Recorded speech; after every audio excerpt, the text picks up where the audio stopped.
Hi, everyone, and welcome to this event taking place this evening. Thanks for joining us. I know people are just filtering in through the Zoom webinar mode. My name's Luke Cooper. I'll be chairing tonight's discussion. We've got a fantastic panel of speakers sharing their expertise with us tonight. I think it's going to be a truly inspiring discussion. In my day job, I'm an academic at the LSE, working with the LSE conflict team, where I coordinate research on the war against Ukraine. Tonight, we're, of course, talking about another conflict in the world. There are, of course, far too many of them occurring in the 21st century. And at Another Europe is Possible, we're a civil society organisation that sees itself as playing a role of bringing together conversations and dialogues across borders that can contribute to a world of greater peace and justice for all. And that sense of universalism is really important to our practice. That, of course, seems very far away in many of the locations that peoples across the world are facing today, and not least in the conflict we see in Israel and Palestine over the last 4 to 5 weeks. So we've got a wonderful panel of speakers who are going to share their expertise with us tonight. Yazid Saiga is a distinguished academic and historian of the Palestinian national movement. He's a senior fellow at the Middle East Center in Beirut with the Carnegie Institute, and he was previously part of the Palestinian delegation to the peace talks with Israel. Yazid, will go to you straight away, and we'll introduce the other panelists as we move through the discussion tonight. So, Yazid, do you want to kick us off? And particularly, it would be great if you could locate the events of the last few weeks in this longer and history and also global context of this rising authoritarianism and ethnic nationalism. Thanks, Luke, and thanks for the opportunity to join this panel. I'm going to start this by saying that on the 7th of October, once it became apparent that not only military targets had been struck by Hamas fighters crossing the border or the fence from Gaza, but that significant numbers of civilians had also been killed, and increasingly it became obvious that this was deliberate, my immediate reaction was obviously one of horror and also of huge dismay, because I felt that all the gains basically achieved by the Palestinian national movement over the last half a century or even more were in that moment thrown away. Now, I'm starting with that to say that not only was this a moment of horror and also this sense of personal loss and anguish, but there's a reason why I felt that this moment was so particularly momentous in the trajectory of the Palestinian struggle. And that is because Hamas's attack on the 7th of October came at a particular moment in world history in which, for the last couple of decades at least, a range of long-term trends and developments across the world in society, in economies, in technology, in security practices have led to increased polarization in terms of the concentration of wealth, the dislocation of middle classes, increased poverty in lower income groups, whether we're speaking of sub-Saharan Africa, India, or of course in much of Europe and the United States. And this has, as we've seen, given rise to various forms of populism, of increasingly far-right ideologies, increasingly leaning to violence. We see of course, the rise of armed militias in the United States.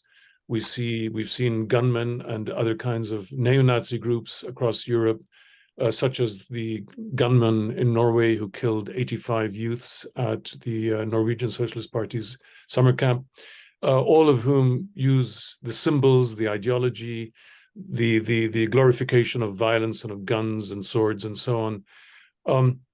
This is a manifestation of a deeper problem, a deeper dislocation, an anomie in Western society, as in others, the rise of Hindu nationalism in India and what that's doing to intercommunal relations there. And you could argue that the rise of ISIS in Arab Muslim countries was also a form of revival of the kind of brutal authoritarianism of Saddam Hussein, a nominally secular regime, but that was taking on increasingly tribal, ethno, and religious tones or ideological tones. So we are at an inflection point in world history in which the crisis of the liberal order, whether we're talking about the norms, about the international legal order, about the international trade order, all these dimensions of the liberal system as it was constructed after 1945, all of these are in crisis. The whole concept of liberalism is in crisis. So what Hamas did, unfortunately, came at a moment when these trends were reaching, I think, a critical mass, a critical point in numerous societies around the world. And when we look at Western countries in particular, I think that the knee-jerk reaction of many Western leaders in declaring total solidarity with Israel without any equally explicit reminder of the need to protect civilians in times of conflict, in this case, these being Palestinian civilians, with no commentary on Israeli policy, on what took us here, what brought us here, something that Israelis are openly expressing in terms of their deep opposition and hostility towards the policies sold to them for over many years by Israeli Prime Minister Benjamin Netanyahu. Western leaders, had no such critical discourse. And here I want to bring in the second element of my opening remarks, something that, Luke, you asked me to bring in, and that is the climate for the freedom of expression. And here I'm thinking in particular about Western nominally liberal democracies, criticism in assembly, freedom of speech, and especially freedom of academic speech. I'm thinking of this country, the United Kingdom, of other parts of Europe and North America.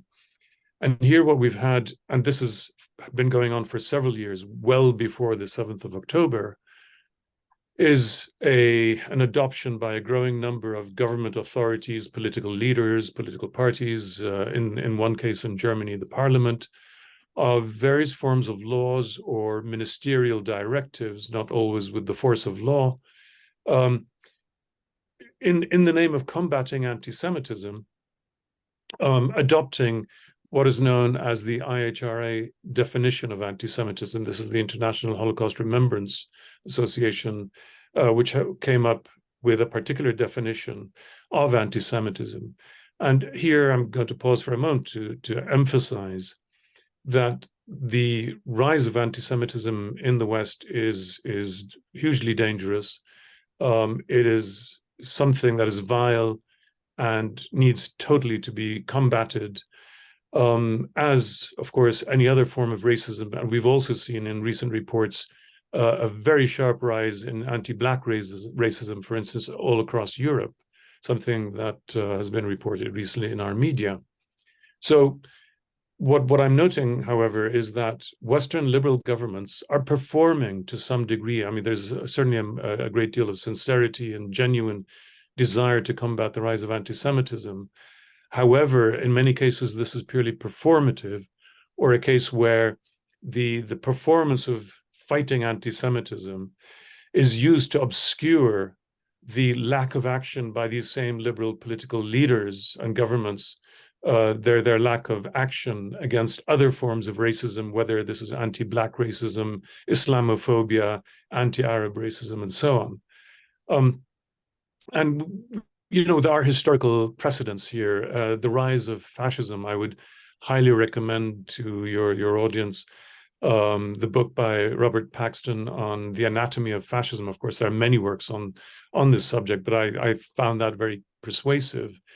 He noted how in Italy and Germany, at crucial moments, conservative politicians mainstreamed right-wing ideological tropes and dog whistles, the sort of thing we hear from this government in the UK today, which flaunt the combat against anti-Semitism, while with the same breath,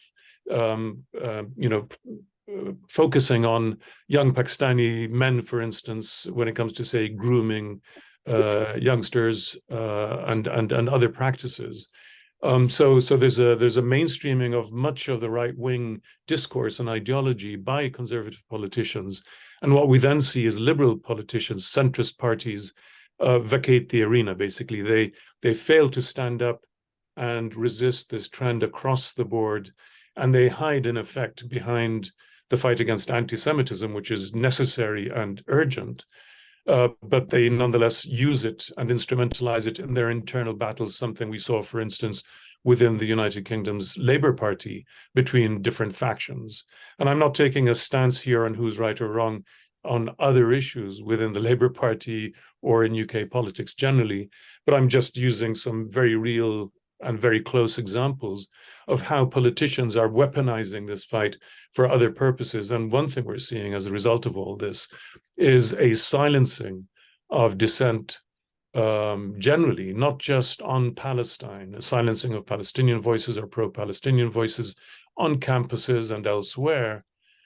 But this is the thin edge of the wedge for the general silencing of dissent. And it also, of course, intensifies and accelerates trends that were already underway in much of the supposedly liberal West. I want to end my remarks here by saying that much of this content, much of these ideas are fleshed out in full detail by the European Legal Support Center, which undertakes legal action on support of people who've been falsely accused of anti-Semitism because they've spoken up about Palestine.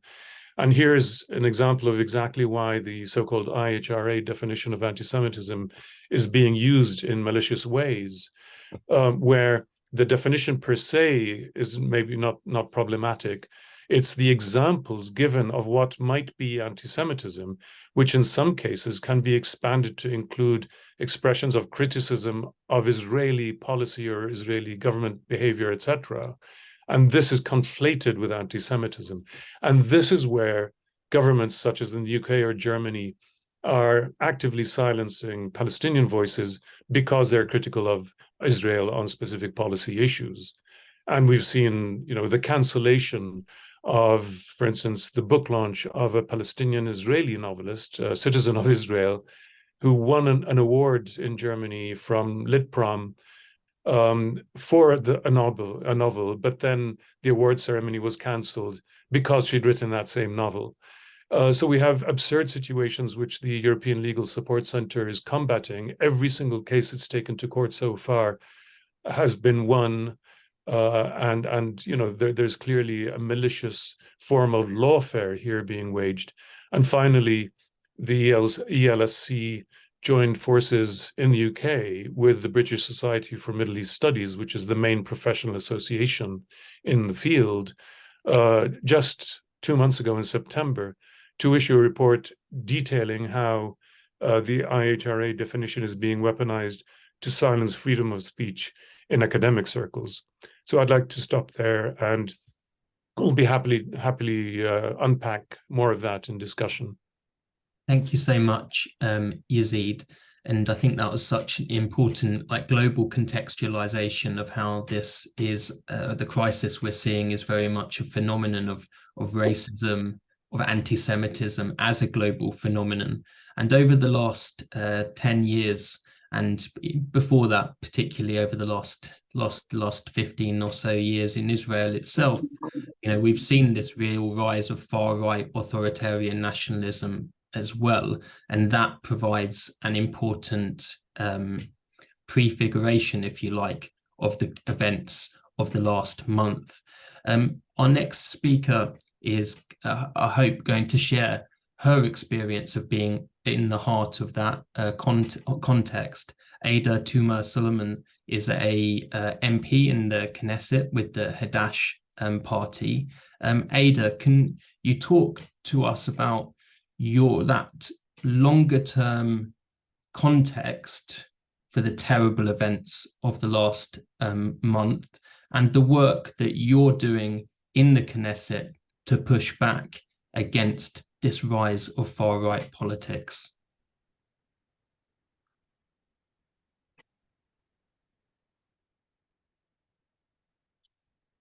Good evening.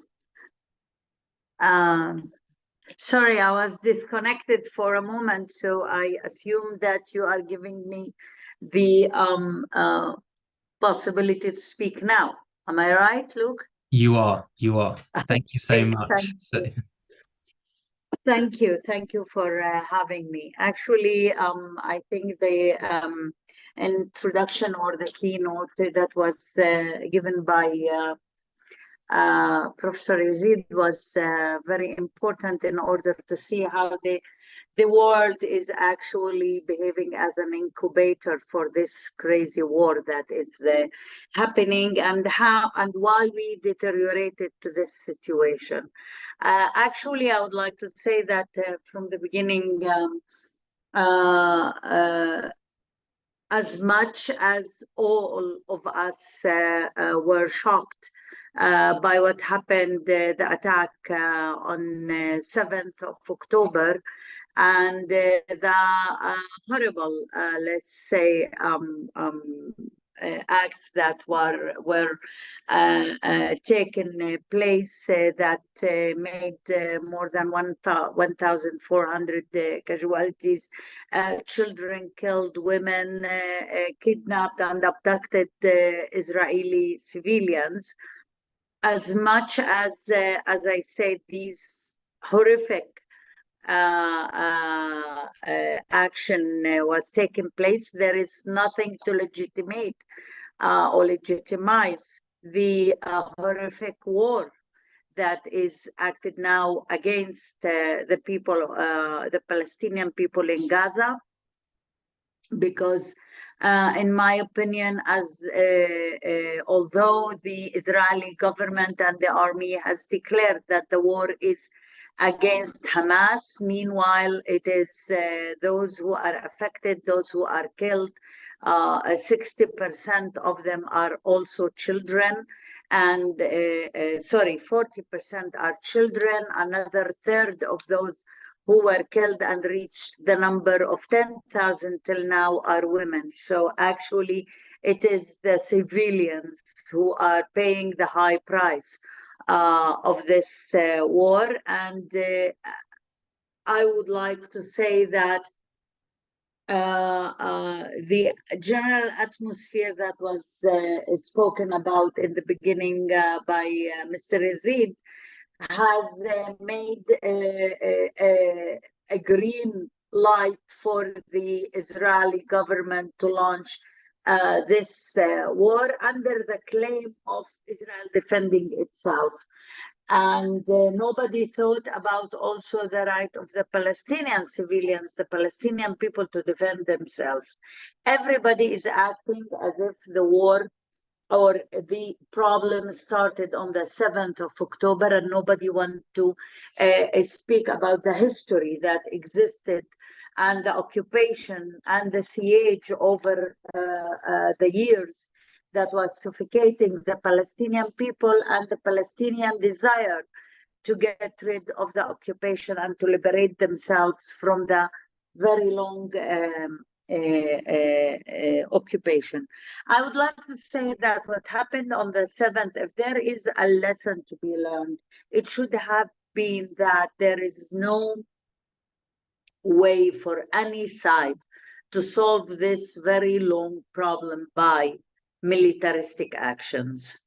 It showed clearly that none of the two sides can really solve the problem and secure and bring security to the people through militaristic action. And this is only deteriorating us.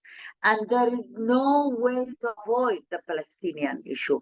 Because if we remember very clearly, 1 day or 2 days before the 7th of October, the world was celebrating the possibility of having a normalization or so-called peace, a treaty between Arabia Saudi and Israel, and everybody was thinking that this is the way to bring security and prosperity for the Middle East, and actually to avoid dealing with the continuous occupation over the Palestinian people and denying the fact of the Palestinian people to have their own right of self-determination.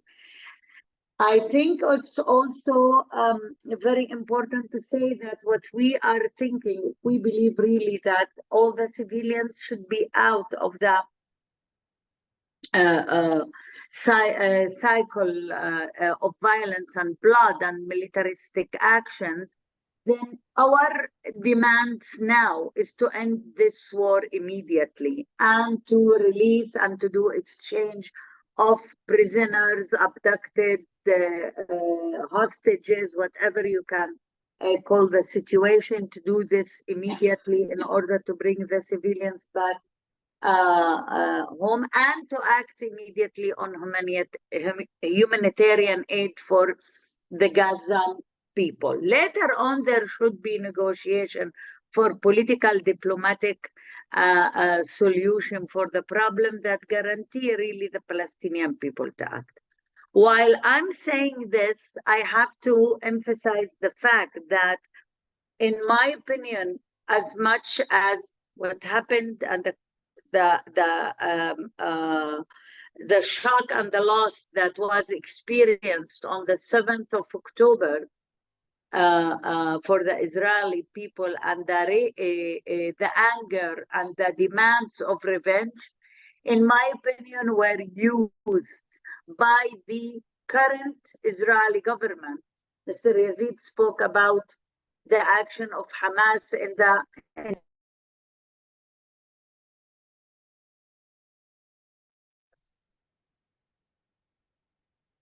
Oh dear, sorry. that's okay. Please carry on, Ada. Oh, you lost me for a moment. Yeah, we lost you for a moment, but you're back now. Okay. I hope it's not part of the silencing actions that are taking place these days. What I was saying is that we should also talk about the political context of the current Israeli government that is ultra right wing, and some fascist components are sitting in this government, and we can see how they are affecting the policy of dealing with what's happening. Just yesterday, one of the ministers said that also dropping a nuclear bomb on Gaza can be a solution. You know, this is the kind of people who are sitting in the government and part of dealing with the war. On the other hand, we have to remember that these people and this government, in the basic lines of the government agreement way before the war, 1 year ago, was to actually destroy any possibility of a political solution with the Palestinian people, and not enable in any way the establishment of the Palestinian state. And I think that this government is using the cover and the support, the international support that is given after the 7th of October in order to implement a political agenda, which include liquidating totally the Palestinian possibility of the Palestinian people to accomplish their right of self-determination or establishing a Palestinian state, annexating what is left from the Palestinian land that is not inhabited, and doing ethnic cleansing that is going now under the dust of the war in the West Bank. More than 145 Palestinians were killed since the beginning of this war only in the West Bank by either settlers or army. More than 7 localities in Area C were evacuated, were kicked out by threats of the settlers and raiding and threatening, terrorizing them. And on the other hand,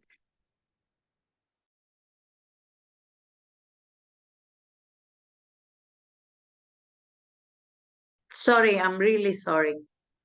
But on the other hand, we should also remember that the main discourse that is existing, either evacuating the north of Gaza, evacuating in the meaning of pushing the people to the south, which is an ethnic cleansing, which is a transfer that is done and implemented through war crimes, through crimes committed, under the eyes, open eyes of the international community of many super countries that are giving the support.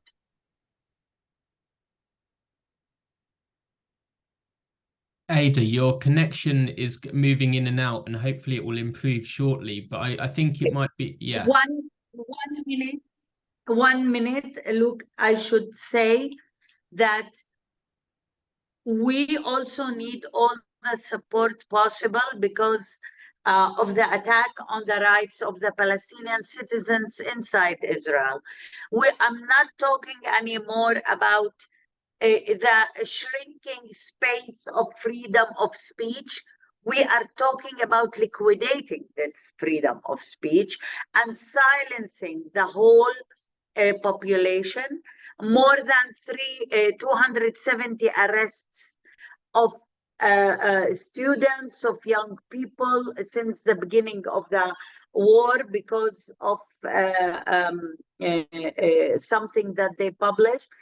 We are not allowed to say anything in solidarity with our own people who are bombed every day. There is a constant incitement against the Arab. Many of the Arab workers are not able to go to work because they are afraid. There is arming of ultra-right-wing groups who are taking over the public space, which is really becoming scary. I would stop here and I will, if there will be questions, maybe later. Yes, and absolutely. And I think that last point you ended on, Ida, it is especially resonant, and we must send our solidarity over the suspension of your colleague, Knesset member Ofer Kasif, for 45 days for the crime of criticizing the state of Israel.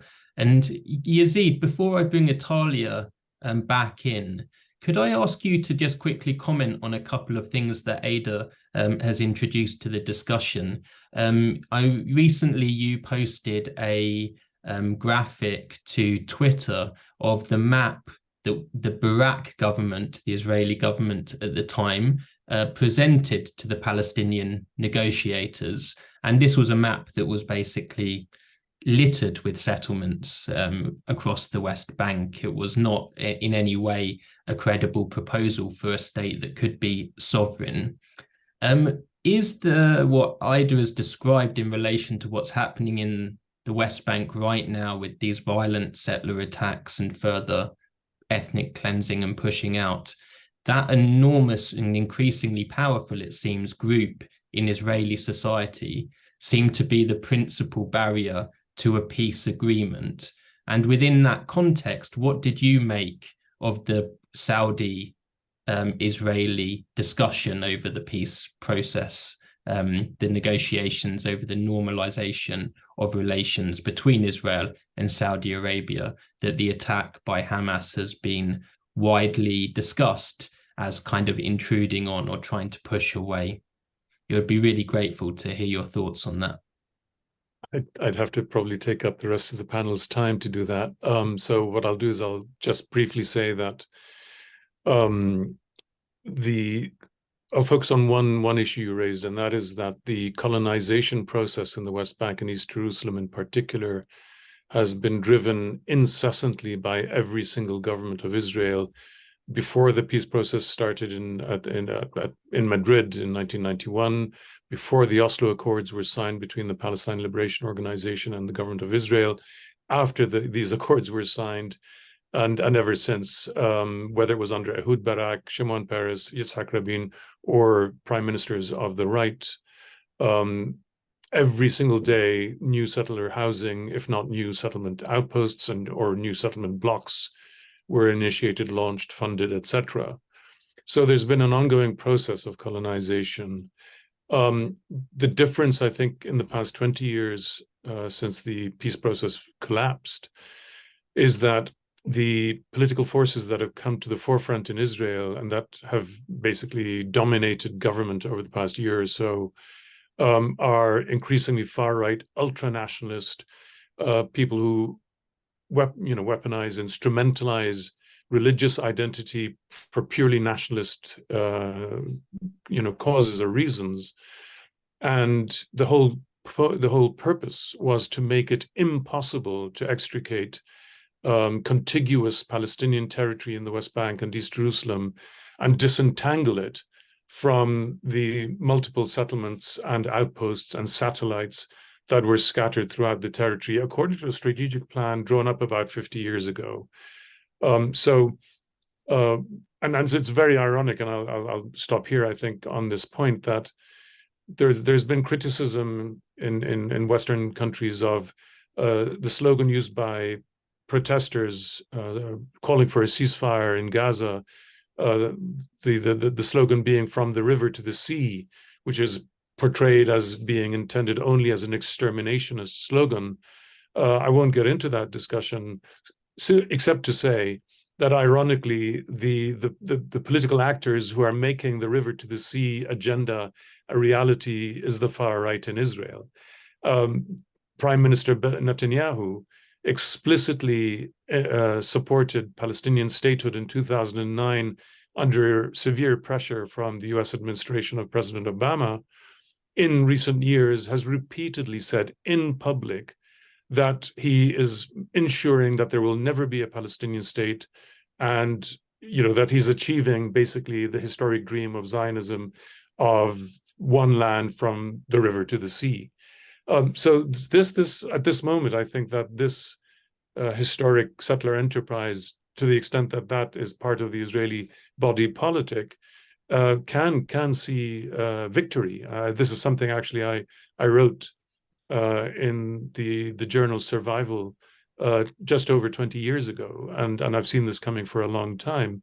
So we're at that moment. We're way past the crossroads on this, and the critical question is why the US and the European Union, including the UK at the time, did so little to block the trajectory that was already visible in the early 2000s.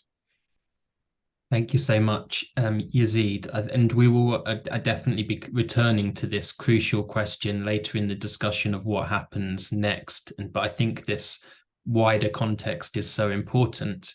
Our next contributor to the seminar is Italia Ben Abba. She's a member of the Refuser Solidarity Network. Italia has spent 110 days in prison for the crime of conscientious objection towards conscription in the Israel Defense Forces, and her story was profiled in the 2019 film Objector. Italia, let's bring you in for your comments. I think particularly feeding and building on what Ada was saying about the increasingly repressive environment inside Israel for supporters of Palestinian human rights. Hello, thank you for having me. So I have been an anti-occupation activist for a very long time before I became a conscientious objector, and it has, I think these recent weeks have been awful and just heinous in many ways, in regard to our ability as activists to speak out against the war and against the killing of so many people in Gaza, against the murder of so many people in Gaza, it has been just completely diminished. I think after the first week of the war, we had this like quiet assembly to protest, to protest for the return of the hostages, and this very quiet, very mellow assembly was very brutally dispersed by police, and you really had this sense of the police just being hateful. I don't know, or just like this sense of them being so enraged by the idea of anyone having a message that is not for revenge and for death.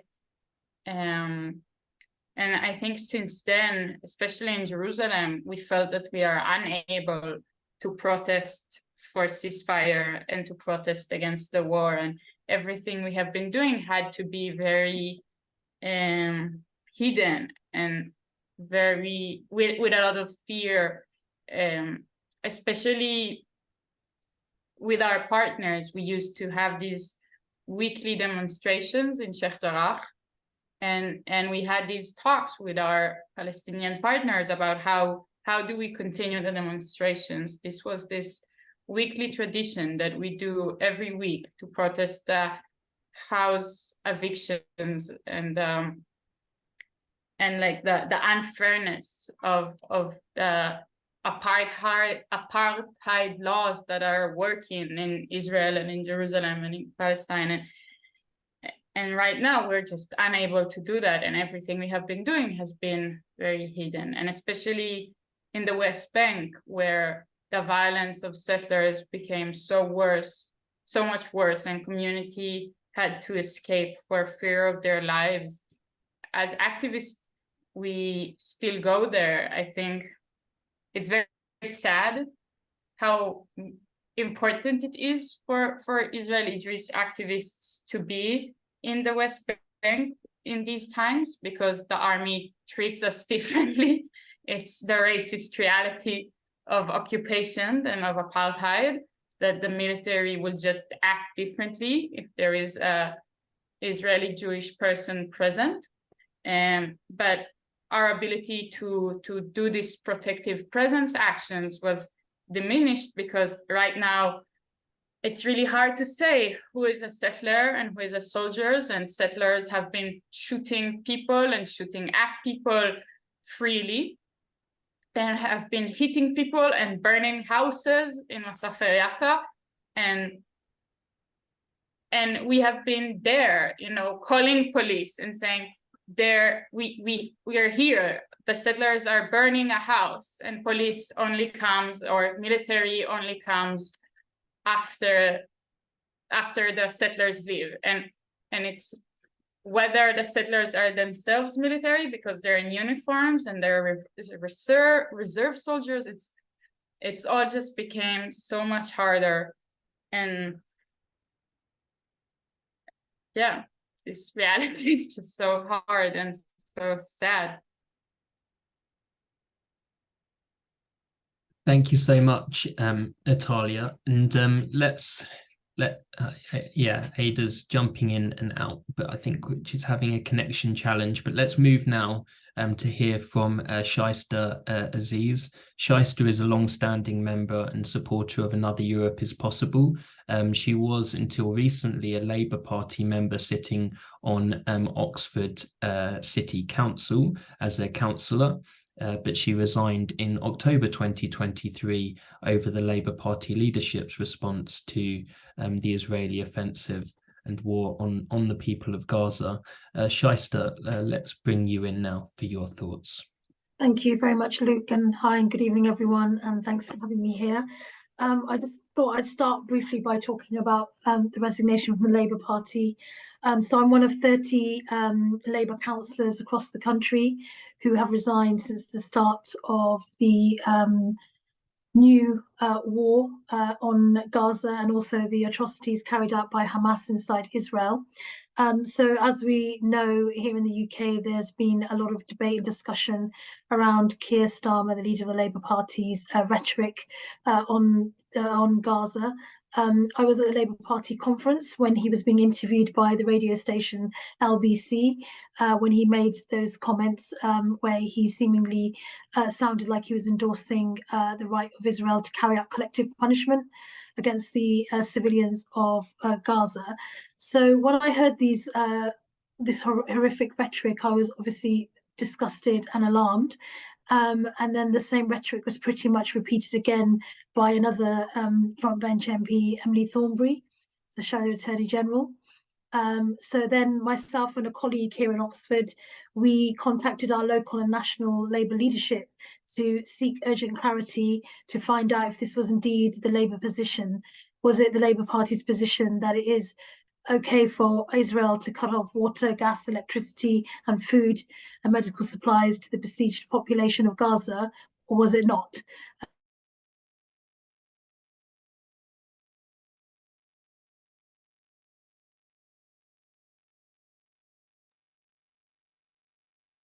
I think we've lost Shyster there.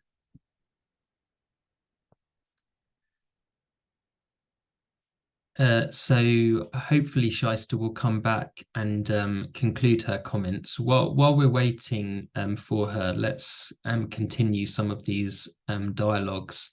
I mean, I was going to post into the chat an important letter from British lawyers signed by hundreds of British lawyers and experts on the questions of international law, humanitarian law, and the rights of self-defense.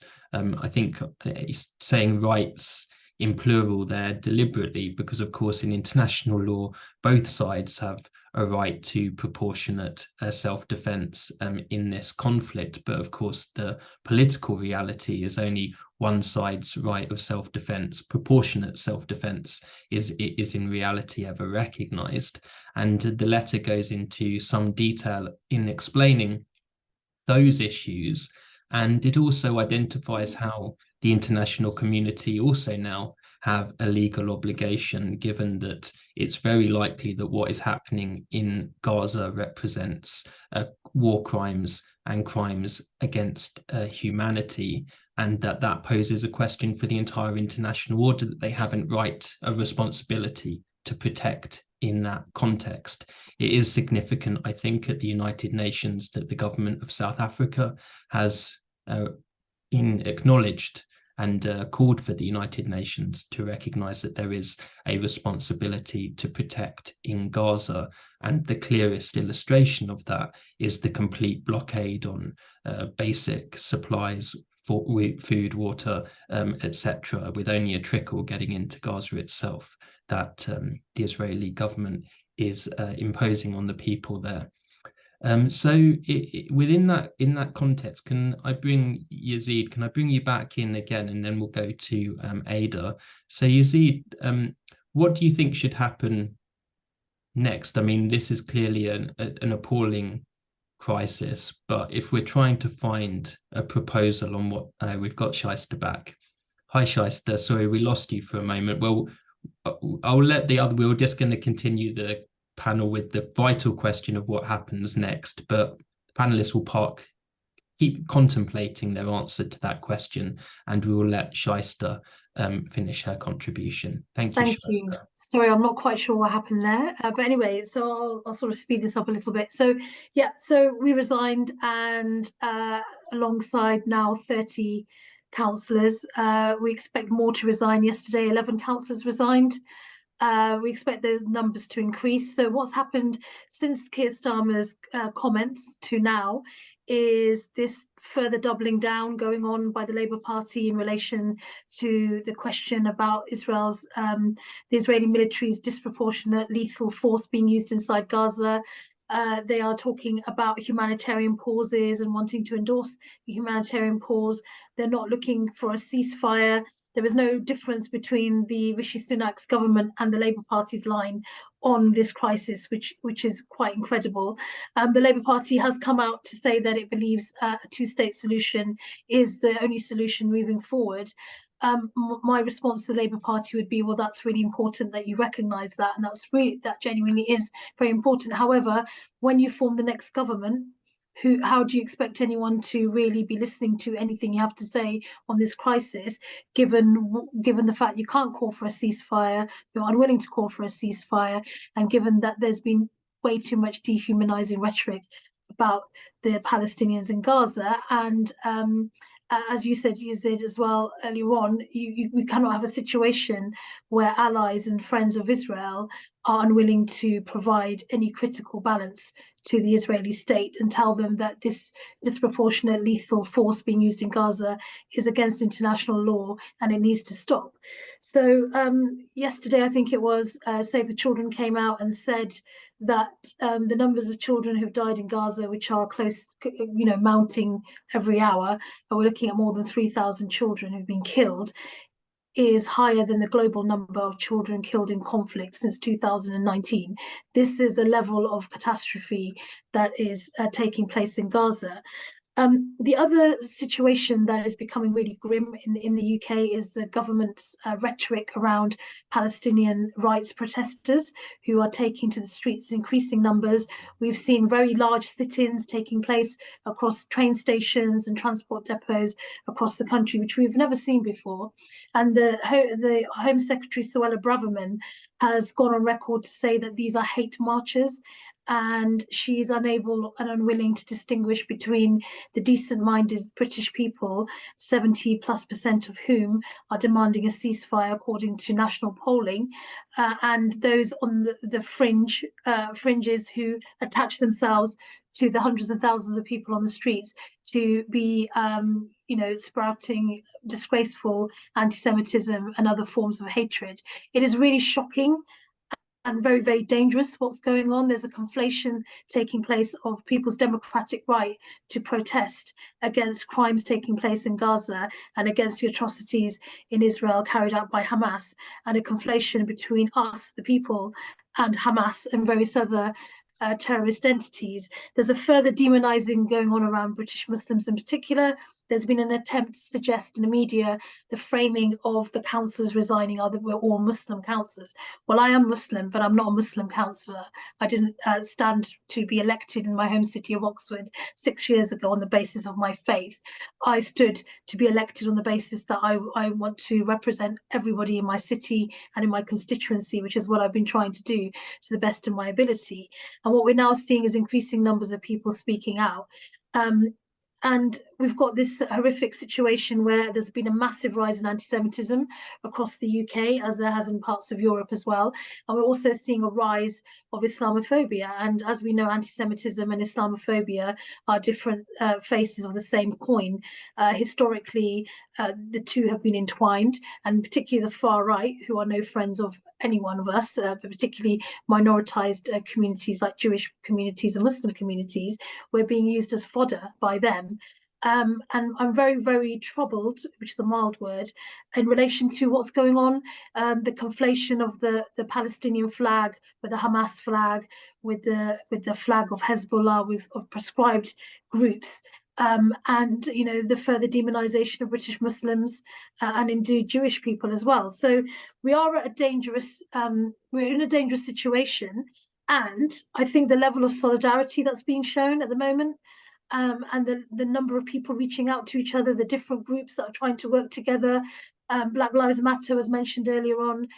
Not that many months ago, Black Lives Matter protesters were out on the streets and they were being demonized in a similar way. And so this rhetoric coming from those in government and the political establishment in this country is completely out of tune and out of step with the vast majority of British people. I think there's an awakening and a wider awareness now, more than any other time, around the occupation and around what we do and don't know about it, the way that it's framed. And having said all of that, we have to be very, very vigilant at the rise of anti-Semitism and the rise of Islamophobia. And we must call it out at every every single time.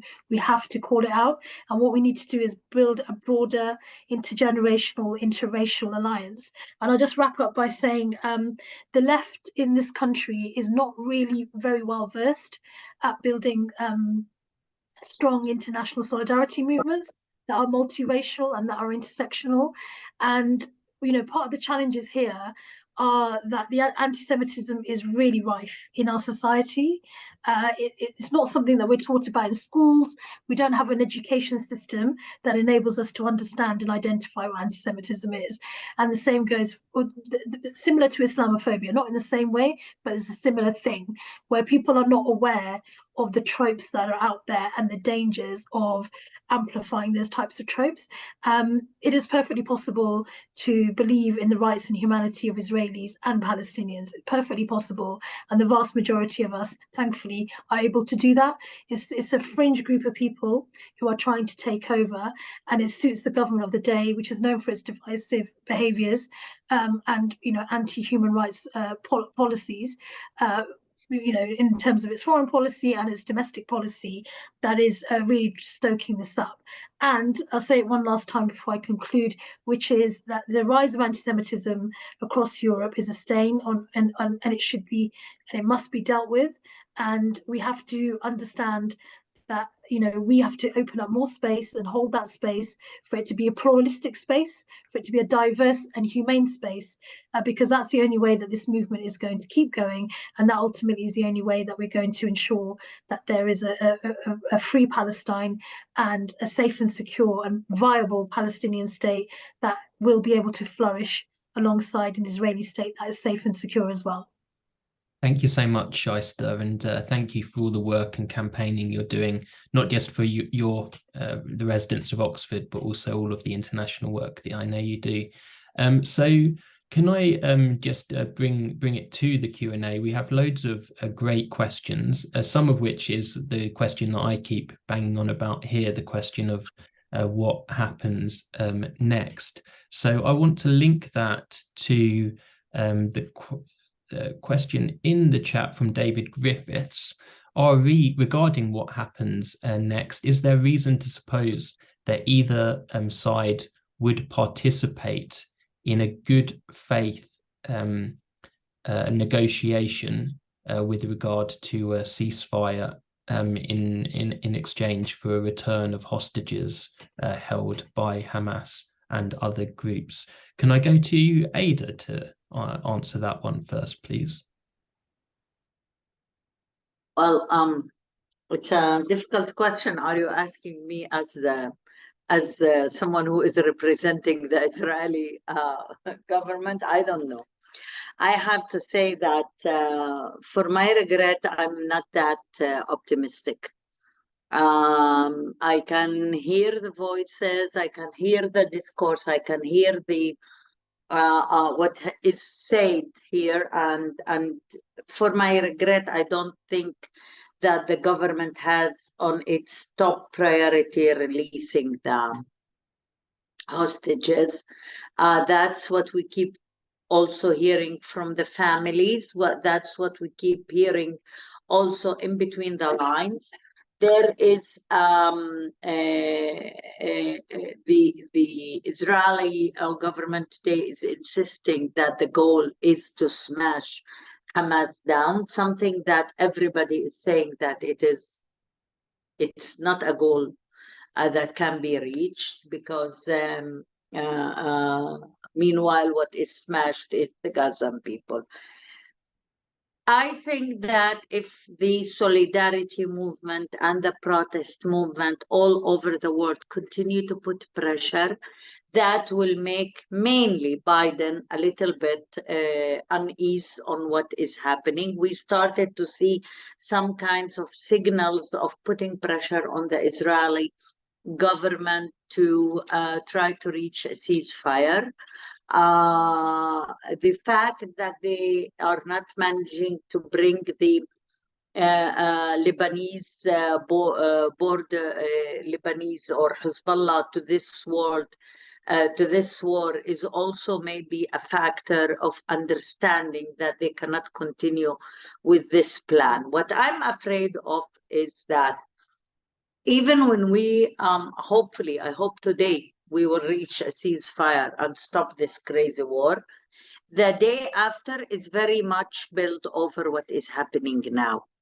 The sooner we stop the war, there is a possibility for something good that to merge later and to have negotiations for handling Gaza and the West Bank and trying to reach to a kind of solution that the Palestinian Authority or the PLO take over and try to rebuild.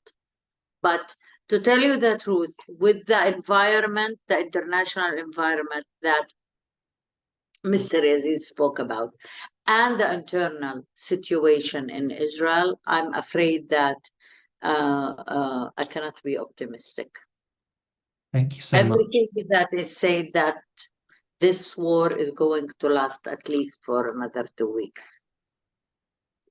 Thank you so much, Ada. I think that's like such an critical point, that even though there is now this very wide discussion, it seems, in Israel and internationally about the day after, the term that's often seems to be used, there doesn't seem to be a great deal of realism in that discussion, let's put it generously, or any sense that what happens after the end of Israel's war on Gaza is shaped by the nature of that war. So you have this rather fantastic, I'd say, or, i.e. unrealistic discussion that anything is possible on the day after Gaza has been flattened, and that evidently isn't the case.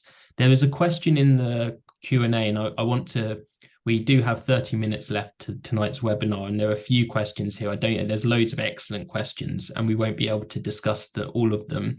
There is a question in the chat around the role of the International Criminal Court, and I just wanted to flag it and emphasize it, because I think this is really critical to any just outcome to the events of the last month. There is an existing International Criminal Court investigation, and the chief investigator at the ICC has made very clear that they will be investigating the crimes, alleged crimes, likely crimes occurring as a result of Israel's offensive on Gaza. And they will also be investigating the crimes committed by Hamas on the 7th of October. So I think that asserting international criminal law is such a vital alternative to war and must be part of any kind of democratic solution. There's a question for Yazid from an anonymous attendee. You say that the framing of the crisis by liberal governments is performative in relation to their concern about anti-Semitism. You argued in your opening contribution that there's an element that Western European governments, having failed to properly address racism, were now declaring themselves to be passionate anti-racists. Could you expand on that? What are they performing? For whom is it done? Is it ideological or is it opportunistic? It's a great question. It is a great question indeed. And it's one I've sort of posed to myself and had to answer in discussion with colleagues and friends. I'll give you one example that I think will illustrate well what I'm talking about. In Germany over the past year, this is prior to the 7th of October, according to one report I recently saw, there were 337 anti-Semitic attacks of one kind or another. 337, out of which 16 were conducted or, were caused by Islamist or people, apparently with Islamic leanings. 321 were perpetrated by right-wing people, neo-Nazis and others. In other words, the ratio was 20-1 of right-wing attackers, anti-Semitic criminals versus a tiny number of incidents caused by people who are either Muslim or had some sort of Islamic motivation. But the bulk of German public discourse, of behavior in the media, of parliamentary resolutions, of legislation being passed, of police action on the streets, is focused entirely, and has been for a while, on the issue of anti-Semitism, which, of course, in the case of Germany, you can understand has a huge history to it and is, hugely important. But it is being used daily to silence not only Palestinians or people supporting Palestine. We have seen cases of German Jews protesting what is happening in Gaza, being arrested by the police, and under legislation that is supposedly to combat anti-Semitism, because they're criticizing the action of a state agent of the government of Israel. So there's an absurdity here, first of all, where the fight against anti-Semitism is being weaponized against Jews, where they don't toe the line.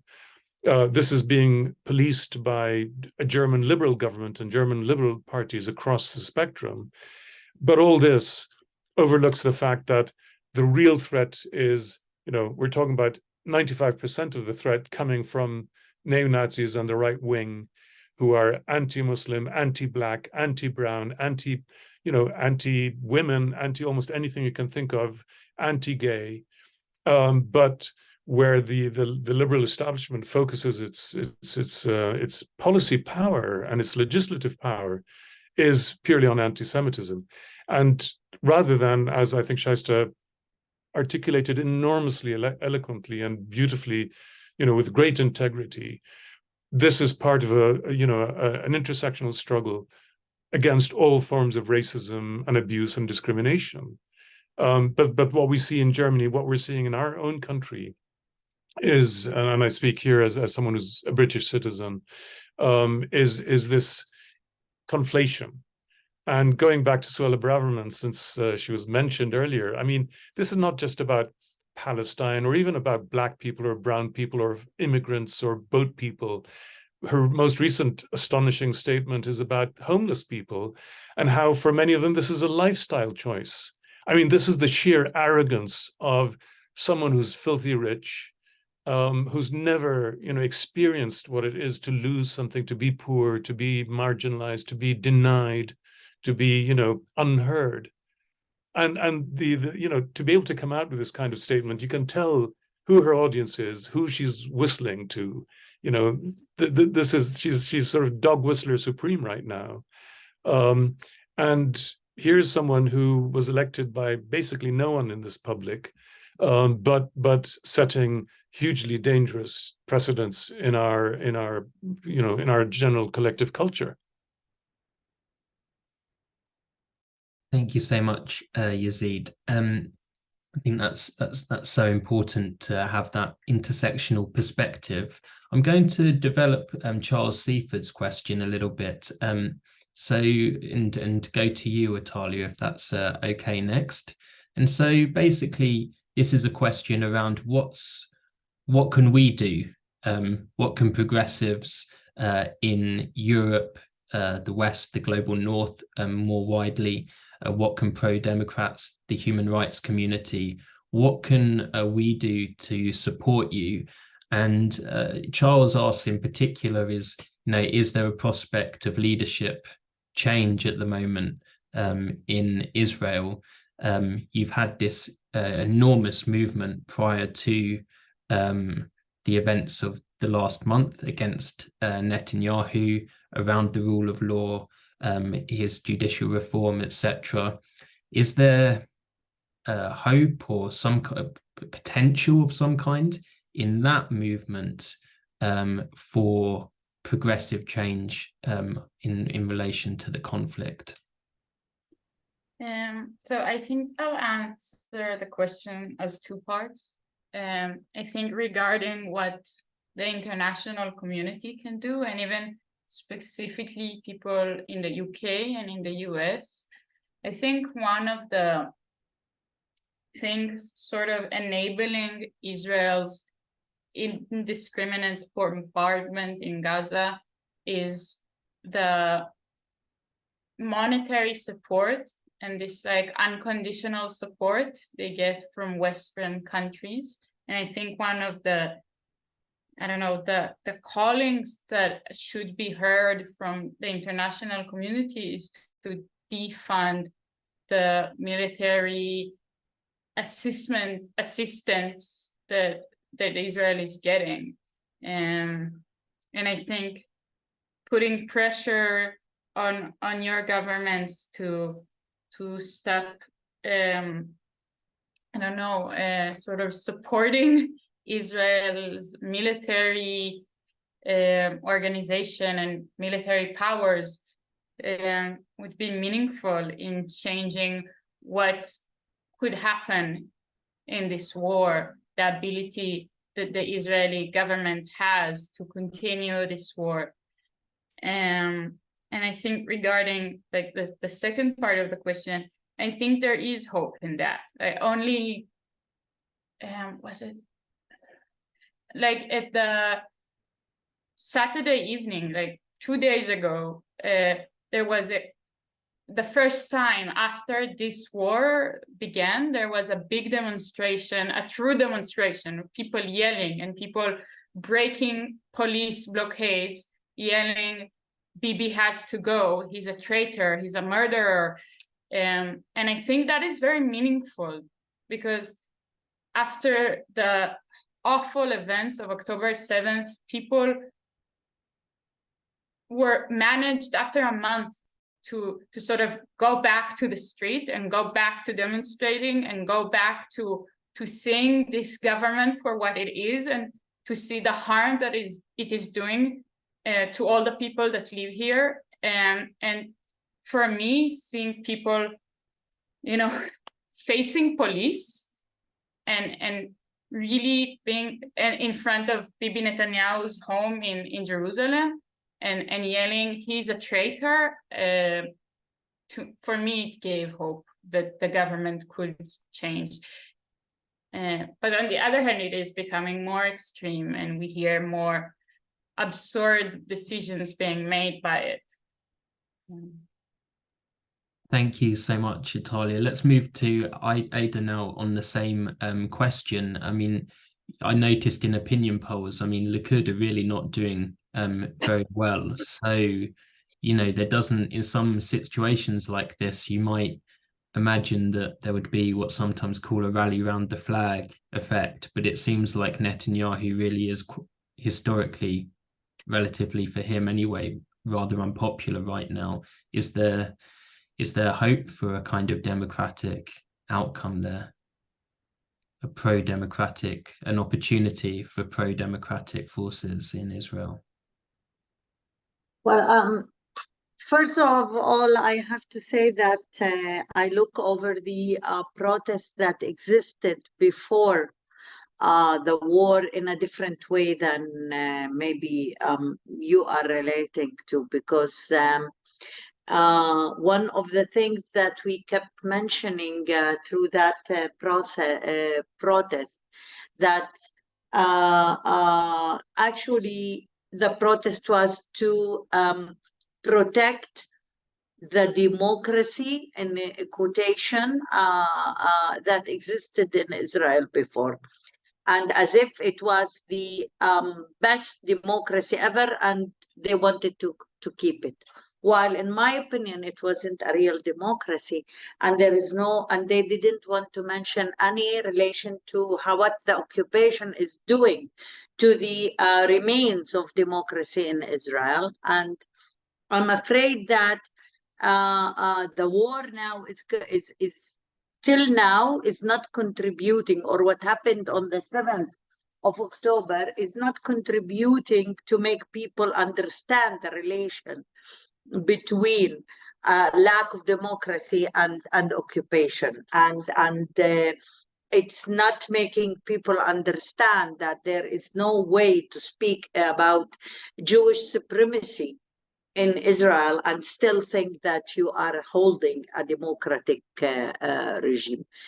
Why I'm saying this? Because, of course, even those who we were not agreeing with them about the full meaning of democracy. And the protest movement before, if you compare to what we have today in the government, of course, it's not even comparable in that way. These are, the government here is a real behaving and becoming more and more fascist. But on the same point, I think that the minute this war will end,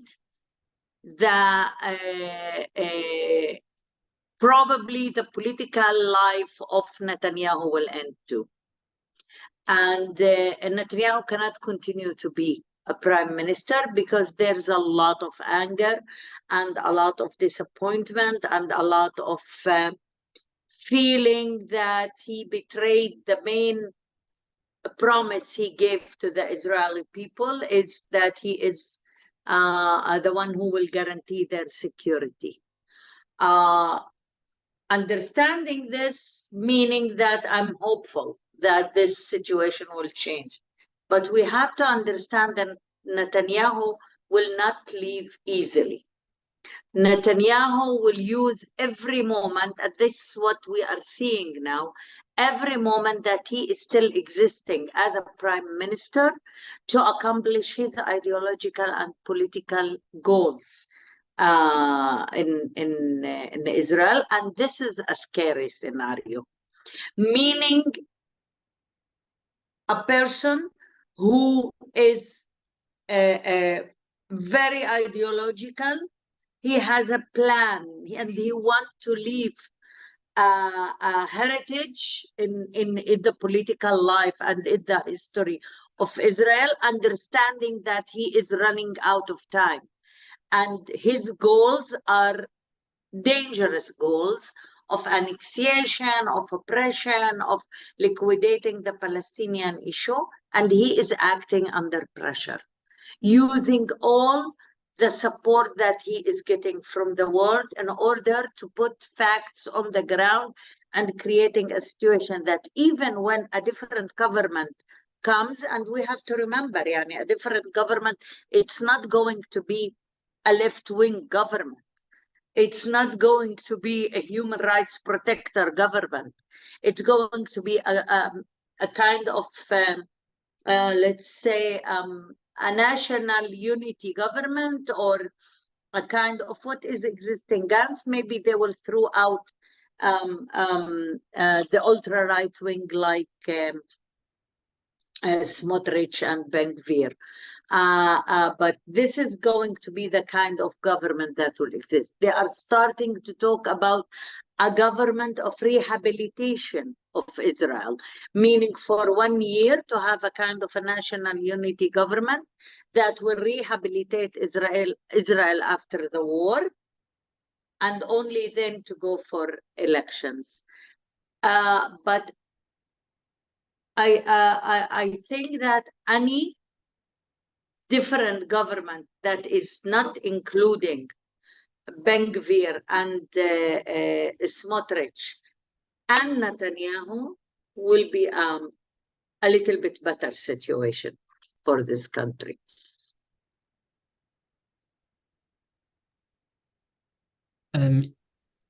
Shasta and Aziz, do you want to, Yazid, do you want to respond to that, what you've heard so far? I think as we're drawing to a close now, and it would be great to hear your thoughts. Let's go to Shasta first. Yeah, so last week I was in a TV studio and I ended up talking to a very senior Israeli politician. I think he was quite surprised that he actually had something in common with me. I started off by offering my condolences to the people of Israel for the atrocities that they have experienced. And then we got talking and I asked him what will happen with Netanyahu. And this man's entire persona and everything changed. He was very, very angry, very, very agitated about Netanyahu. He said that Netanyahu has still refused to accept and take any responsibility for the Hamas atrocities inside Israel. And he's one of the few senior figures who is not even privately willing to concede that he has, questions at a bare minimum to respond to. So the reason why I start here is because I think that there is a lot of things going on which are very hateful and extreme, to put it mildly, publicly. This is a rhetoric and the things that are being said. Israeli politicians are talking about dropping a nuclear bomb on Gaza, for example. It's just absolutely abhorrent. And then there are other discussions taking place behind closed doors and in private that are not as extreme. So I think we need to distinguish between those two things. And as an outsider who's not a Palestinian and who's not Israeli, the hope that I find is in the Israeli left, who are extremely brave people, who, as Atalia has described, have been marching, have been, in the crosshairs of the police and other armed military personnel, and demanding justice and demanding peace.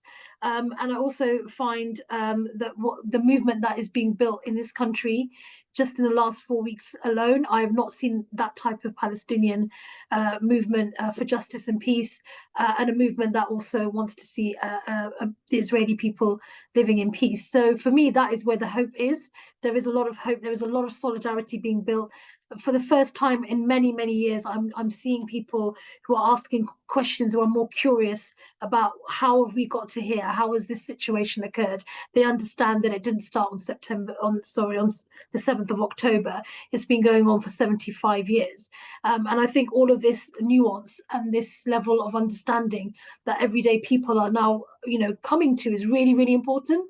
And again, I've said this already, but for me, one of the most important pieces of work that needs to be done here in the UK, and it definitely needs to be led by an internationalist left, is creating those spaces where people can come together and where people of all different walks of life can learn more about the conflict and the occupation in particular, and find ways to navigate a very regressive and repressive political environment here in the UK, which is becoming more and more extreme, particularly around those of us who want to show solidarity to the Palestinian people, and also stand in solidarity with Israeli people who are seeking peace. So that for me is where the hope is, and that movement is definitely more visible than ever before, and it's so broad and so diverse, and it has not been that way before. And so I think it's important that we invest our time and energy in that, and where there are processes like Luke, you mentioned the International Criminal Court, we need to get behind that as well. We need to support those very important mechanisms that sadly are being undermined by the countries like this one, the UK, which wants to sort of tear up the human rights law book and throw it out the window. Well, we need to make sure that doesn't happen either. So for me, that is where I'm planned to be pouring in my energies. And like I said, one last time, I'm really in awe of the Israeli left, and I'm in awe of the fact that there are more calls for a ceasefire and peace in Israel, where people are mourning and waiting for the hostages to be returned, than there is in the UK. That is a damning indictment of a lot of this, the performative politics and the cruelty that is taking place in the UK. Thank you so much, Shaista.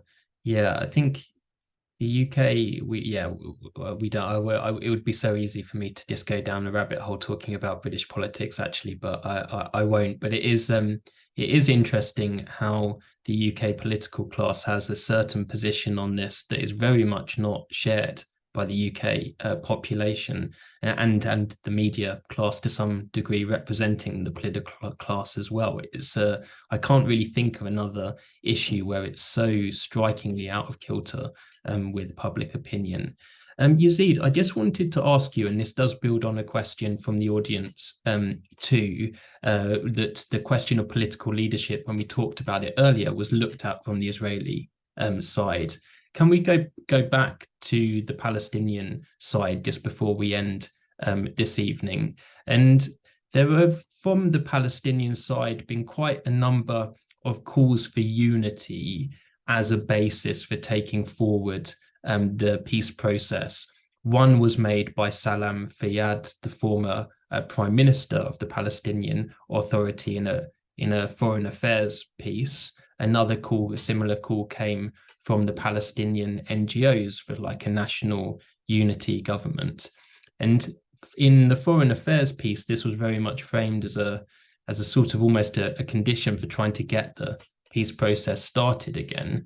I suppose, and this is very much a question from an outsider's perspective, but how would a national unity government for the Palestinians work at the moment, given that is it really plausible that Hamas and maybe other groups, Islamic Jihad, could be brought into the Palestinian Authority? And would that then be taken seriously by the Israeli side, or would the Israeli side just say, after the atrocities of October 7th, we're not negotiating?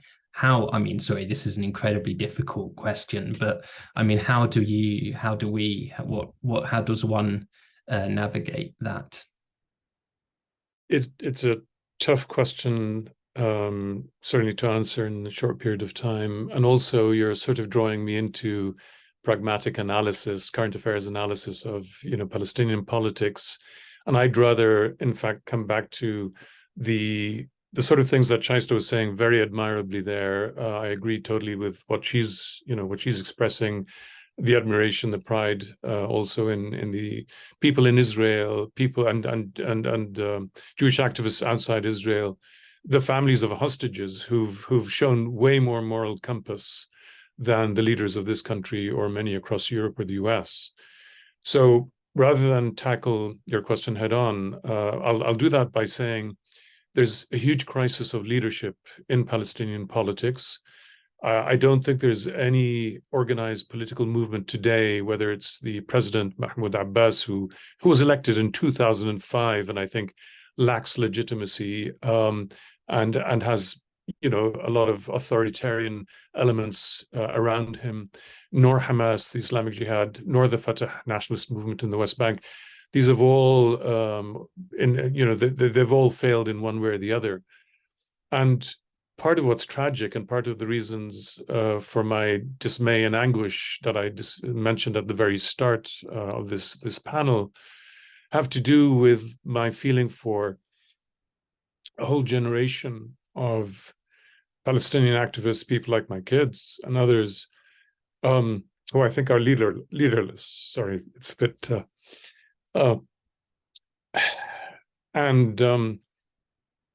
I feel for them. Some in the West Bank and Jenin or Nablus take up guns and get gunned down by Israeli special units. Others outside in Europe and in the US, elsewhere, demonstrate. But they've got no leadership, no one who gives them direction, compass, and utilizes them effectively. So what I want to go back to what Shaista was saying, I think that what Palestinians have to do, and this is horribly difficult, and maybe and some people will see it as asking too much, but I ask it as someone who came from that movement, that Palestinians have to, there's a narrative of victimhood, of pure victimhood, that is used at times to justify anything they do, and Hamas has used this narrative of victimhood to justify what its fighters did on the 7th of October, and in the past to justify suicide bombings against civilian targets in Israel. And they can, Palestinians can't have it both ways. They claim the right to take their destiny into their own hands and to be agents of their own liberation. With agency comes responsibility, ethical and political, for choices made, for methods chosen. And I think Palestinians aren't pure victims. It's not healthy to be pure victims. And it's incumbent upon Palestinians to show agency. And in this context, and following on what everyone has been saying earlier, whether it was Aida or Atalia or Shaista just now, Palestinians should seek an anti-racist alliance with Jews, first and foremost, everywhere in the world. But I think also that Palestinians who've, I think, found heart in the past with the rise of a more critical understanding of Israeli government policies among young Jews in America, for instance, first of all, have to be aware of what a huge setback and what a betrayal in many cases it was to these same Jewish constituents who are finally starting to listen to Palestinian narratives, that what a betrayal the 7th of October was. But I also think that Palestinians shouldn't delude themselves. they have to find a way of making peace with Israelis, with Jewish society in Israel. It's all very well to seek allies around the world, but the people to make peace with, first and foremost, are in Israel. And that is something that I think the Palestine Liberation Organization did make serious steps towards, recognizing Israel's right to exist, signing the Oslo Accords, accepting to eventually form a state on 20% of their what they claimed as their original homeland. But that has to be matched today with, I think, a new discourse that is more specifically cross-national, cross-ethnic, cross-communal, and that is fundamentally anti-racist.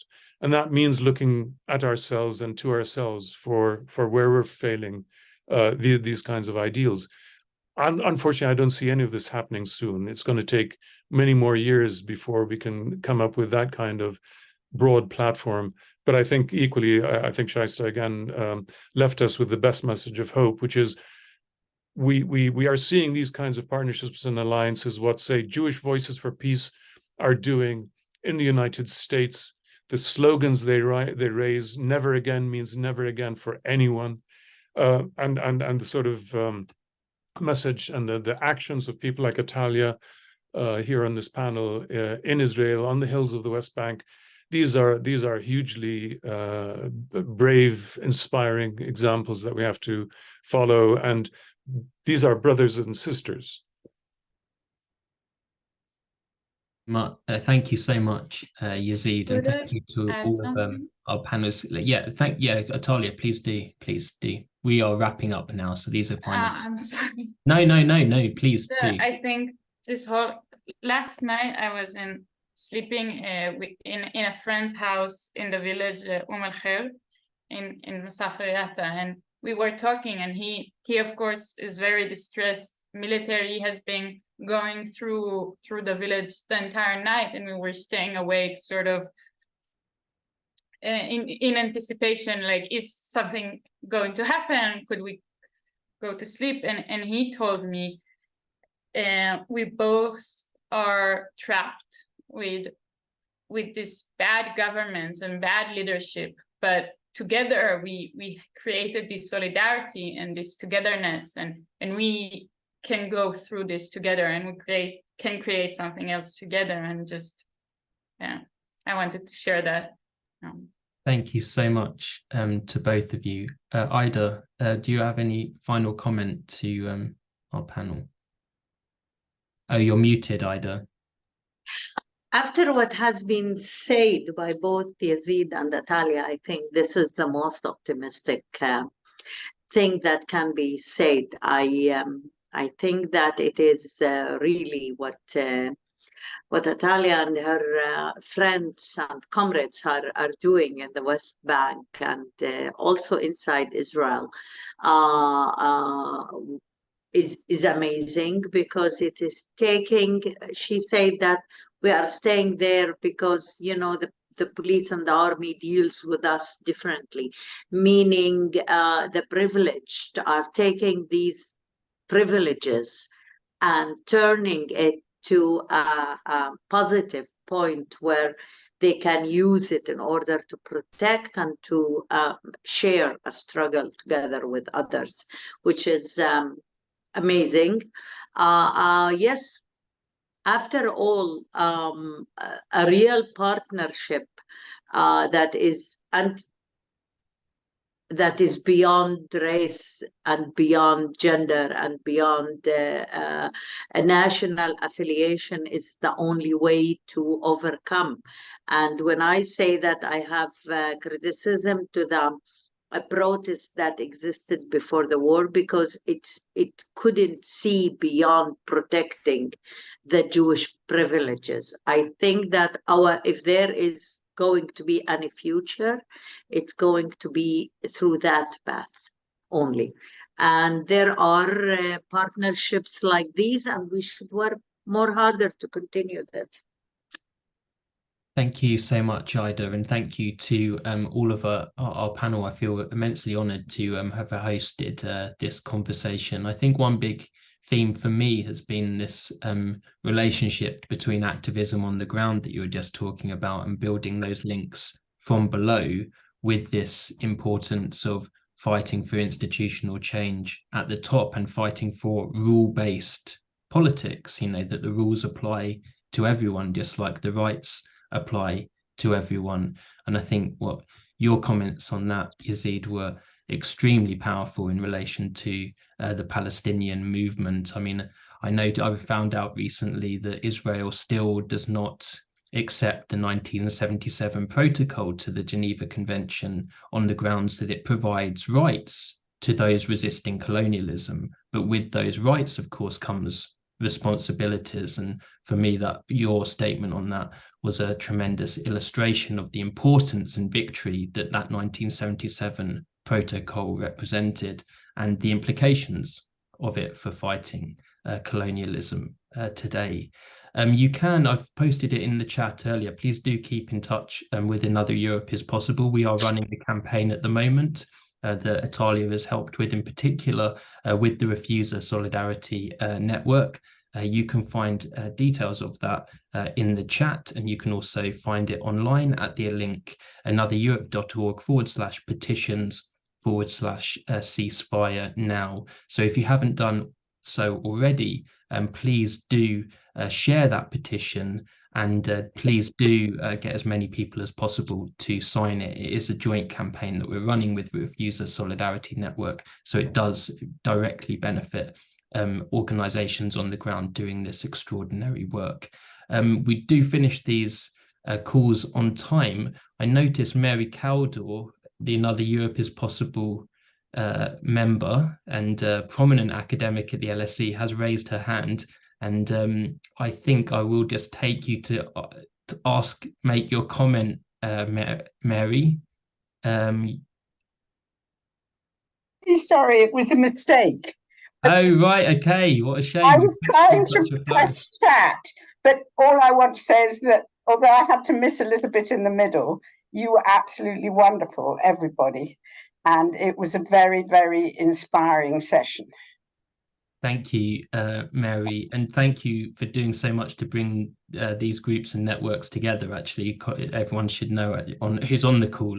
This is kind of Mary that is behind bringing the panel together today. So thank you so much for that, and thank you again to our panel. So, and thanks to the audience as well for your amazing questions. It's been a wonderful exchange, and please go away and keep having the conversations and campaignings and initiatives and dialogues which are necessary for hope to flourish on this issue. Thanks everyone, and good night.